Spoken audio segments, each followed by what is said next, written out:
given that backdrop of what you said, and no one has a crystal ball, we don't know if the recession's imminent or not. But if you had to think about the next year and you had an unlimited budget, what would be the first one you would tackle? What's your first IT project where you said, this is what I want to do? I think this is where the puck is headed.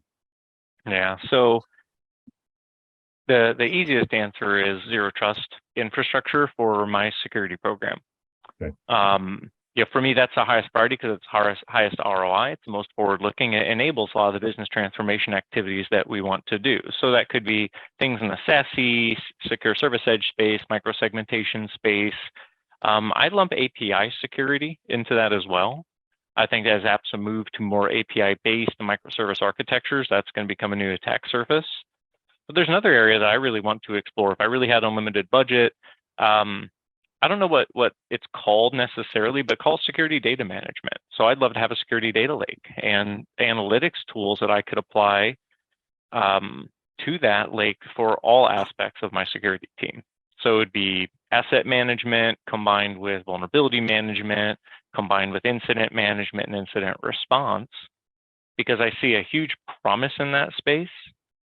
And again, personal experience here, it's typically something underinvested in because it's a little abstract. It's hard to show an ROI. It's easy to show ROI on a firewall. It's hard to show the ROI in a security on a huge massive data that is going to improve operational efficiency.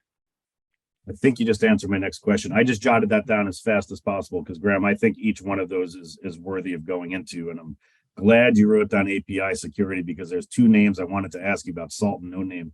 They really jumped out in our ETS.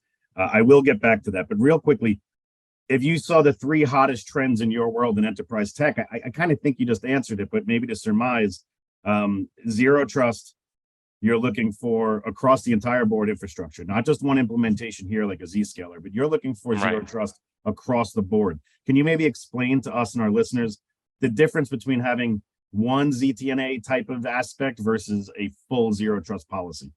Yeah. So I think I know we've talked about, and I think the industry has a lot of confusion around what is zero trust.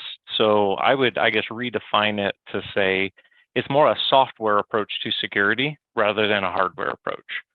So if I'm an investor and I'm looking at what's going to be successful in the future, it's going to be technology and security companies that can survive and thrive in a very cloud-based, very virtual, very software-based world.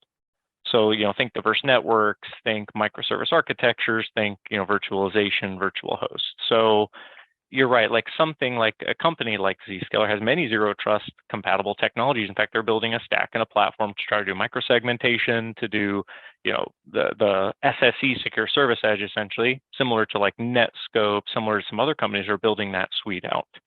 And I do think that is the future of those types of companies. Where say the Palo Altos, who also is making a play in this space, right? They sort of dominated that physical network security. So think the evolution of a firewall to unified threat management solution, where a firewall just used to be a packet filter. That's what Zscaler used to be. It used to just be a web filter. Well, now they can do a whole service of things because they're essentially that inline security service. But zero trust is more than just the perimeter. It's also the endpoints. So I think enabling technologies there like microsegmentation, I think is a huge component of that architecture, and identity management. So strong authentication, moving security to the identity layer is going to be part of it as well. And right now we're in a world where these are all niche providers, right? We could talk about who's the best microsegmentation, who's the best at physical endpoint, who's the best at identity as the new perimeter. We could talk about, each one of these, and we should, but there's not anyone right now currently really trying to do all of it. The Palos and the Ciscos of the world that used to dominate the physical security are really rushing and moving towards a software approach. But there's a catch up and there's legacy debt for them as well. Who do you think, like, who would you be excited about heading into 2023 that's closest? I mean, Cloudflare is making acquisitions and a push for it. Even Zscaler, they're making a push to go beyond just networking into all of this. But from your perspective, to get you to this full zero trust, infrastructure instead of a point solution, who are you excited about? So I wouldn't say I'm excited about Zscaler because I do think they have some it's ironic because I used to see them as one of the most cutting edge technology companies out there, but they have a lot of debt. And I think their architecture is showing its age, actually, but Wow. they do have a complete vision.